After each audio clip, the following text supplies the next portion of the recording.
I'm going to teach you two separate things. One is, when we talk about breathing, the first one that we need to understand is the rhythm of the breath. It needs to be this reliable and predictable pattern, because it's the brain that's responsible for the recruitment of the motor units. And if it knows when the next dose of energy, the oxygen, is coming in, it can free up more motor units, more muscle fiber, and it will make your movement easier.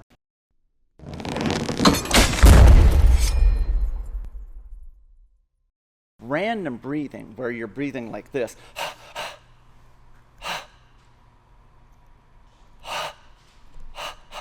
when's the next dose coming? And so with that, the brain is going to go into a self-preservation mode, and whatever you're doing is going to be more challenging. So the key is you need to establish a rhythm. That's the first thing. And so swimmers, they have this best rhythm. They're by far the best. Weightlifters, unfortunately, they're the worst, because you breathe whenever you want. And so swimmers, when they're swimming, breath, breath, 1, 2, 3, 4, 1, 2, 3, 4, 1, 2, 3, 4. When's the next dose coming? 1, 2, 3, 4, 1, 2, 3, 4. That's what we need to be doing in the movement of running. If you can do that, it's going to make it significantly easier. So when people randomize breathe, it's like, why are they intentionally making it more difficult than it already is, right? And so that's one of the things that we need to be thinking about, okay, is the rhythm of the breath. The second one is, when are you in control of your breathing? When are you okay? And when are you hyperventilating? And hyperventilation is your demand for oxygen is exceeding what you can bring in. So you're in a non-sustainable pace. You're above that lactate threshold. You're essentially dying. And if you don't slow back down again, the muscles will shut off, and eventually you'll do this. So we need to be aware of where that borderline is. And maybe some workouts, intentionally, you're going to go above that. Others, you want to stay just below it. What we're going to do is start with the most extreme form of hyperventilation. And in the movement of running, we do it based upon our steps. The most extreme is 2 steps per cycle of breath. A breath always starts the exhale at a foot strike impact. So the exhale, when the foot lands, that's what triggers the exhale. Now, more advanced things is, how long is my exhale and how long is my inhale? That's another stage. Nasal breathing, that's another stage.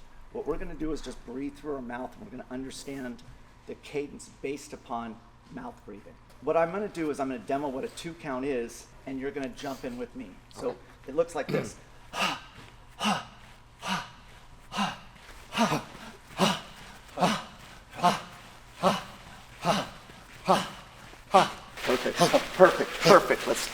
Perfect. Let's stop. Let's walk back. I want to start you off with jogging, and then what I'm going to do is I'm going to put you out, my hands out, like to make you stop. But I don't want you to stop. I just want you to walk.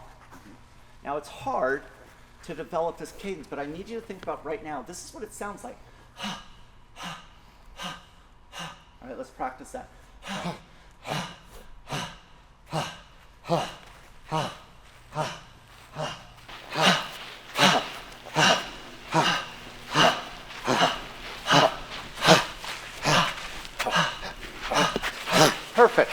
Perfect. So you could already feel like you get lightheaded from it. That is extreme hyperventilation. If you are breathing on a 2 count, like in that video, so you were going, so we need, and then you would get out 2 words. We're on a 2 count there, and you were in trouble. Yeah. You were, unless that was your intent, you were in a non-sustainable pace. If you are on a 2 count, the muscles will stay turned on for somewhere, let's say, 20 to 30 seconds. Think of it as a finishing sprint. How long can you maintain that velocity for? Pretty soon what happens is the muscles shut down. So you need to be aware of, you can maintain a 2 count for a long amount of time, but what is the recruitment of the motor units after 3, 4, 5 minutes? You're almost doing this. Right. So what we need to realize is that on a 2 count, you must get close to the finish line, meaning it should be less than 30 seconds away, or slow down. So slowing down, we would go from a 2 to a 3. So a 3, you're still hyperventilating, but you can maintain it for a lot longer. Think about if you're running 4 laps around the track, you would intentionally go to a 3 count with about a lap to go, because you can maintain the velocity for a good 2 minutes. And then you start losing motor unit recruitment, and your speed will slow. So what you want to be aware of is the 3. The 3, 2 minutes out, and then maybe 30 seconds out, you go to a 2, and if you time it right, you blow up just as you cross the finish line. So a 3 count, this is what it looks like. It's 3 steps per cycle of breath. Exhale is going to occur here, then a 1, a 2, and then an exhale. 1, 2, 1, 2, 1, 2, 1, 2, 1, 2, 1, 2, 1, 2, 1, 2. Beautiful. So running is an individual sport like weightlifting. You got to focus on yourself. When we go outside and we run, just think about you.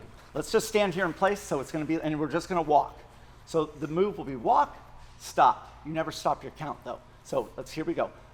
1, 2, 1, 2, 1, 2, 1, 2, 1, 2, 1, 2, 1, 2, 1, 2, 1, 2, 1, 2, 1, 2, 1, 2, 1, 2. Beautiful. That was perfect. Perfect. A 3 count. You're hyperventilating. If you go to a 4, you may be suffering, but you're okay. So there's enough oxygen hitting the muscles that you're all right. You're in a sustainable pace. So a 4 count, you're going to pick whatever leg you want, and that's your exhale. And 1, 2, 3, exhale. So 1, 2, 3, 1, 2, 3, right? We're going to jog across the field. Here we go. 1, 2, 3, 1, 2, 3, 1, 2, 3, 1, 2, 3, 1, 2, 3. Beautiful. So, we'll practice this again on the way back. When I go like this, we're going to run. When I go like this, I want you to walk.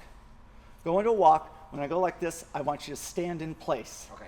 Keep always breathing. Never stop the breath. So we're going to jog, walk, and then in place. All right, so here we go. 1, 2, 3. 1, 2, 3. 1, 2, 3. 1, 2, 3. 1, 2, 3. Beautiful. So, people, there's 2 camps. A 4 count, where many people sit. Fraser, Froning, myself. When it is an easy intensity, we partially fill our lungs, but we maintain a 4 count. So when we trip into a 3 count, we notice there is something different. So you're not always keeping track of your breath. It's just a way, it's like a test. How am I doing? Am I okay, or am I out of control? When we go from a 4 to a 3, we notice something's wrong. There's another group of people, and they're both right, says I need to fill my lungs completely. So it's in an easy pace. They have a much higher step count, but every time they fill their lungs. So if the intensity gets higher and higher, they go from that count down to a lower one until they hit a 4, cross over, and they hit a 3. So Katrin Davis-Starr, she does an 8 count. She's a 2-time CrossFit Games champion and does an 8 count. Is it preference, or is it like they're built that way? That's their preference. So when we go out and run, I may be comfortable on a 4 count, but you're like, you know what's you're gonna feel like? I feel like I'm rushing my breath.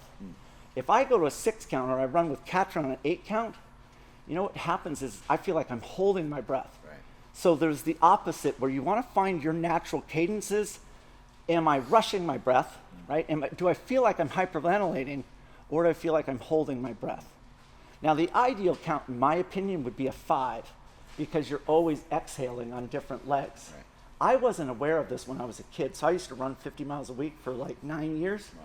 And I always would exhale on a 4 count and land on my left foot. And because of that, I've got an adaptation issue between legs. What's a trip though is that if you exhale on this foot and then you get near the finishing kick and you exhale on the right foot, this leg's been resting. That's a trip. So you can intentionally, when you go into a kick, switch legs. Let's try an 8 count. So an 8 count is an exhale. 1, 2, 3, 4, 5, 6, 7. And we'll go across. All right, here we go. 1, 2, 3, 4, 5, 6, 7. 1, 2, 3, 4, 5, 6, 7. 1, 2, 3, 4, 5, 6, 7. 1, 2, 3, 4, 5, 6, 7. Beautiful. That's an 8 count. So, we'll walk back. You guys nailed that. The next layer, what I would teach you is how long is your exhale and how long is your inhale. So for me, I breathe mostly on a 4 count when I have a higher level of intensity. When it's easy, I don't even think about my breath. It's only when it gets hard I start thinking about my breath. And so I always exhale for 2 steps out and 2 steps in. That's a later conversation. It's not like you're pushing all your air out on impact. It's just to teach these counts. It's the easiest way. The exhale always starts on a foot strike.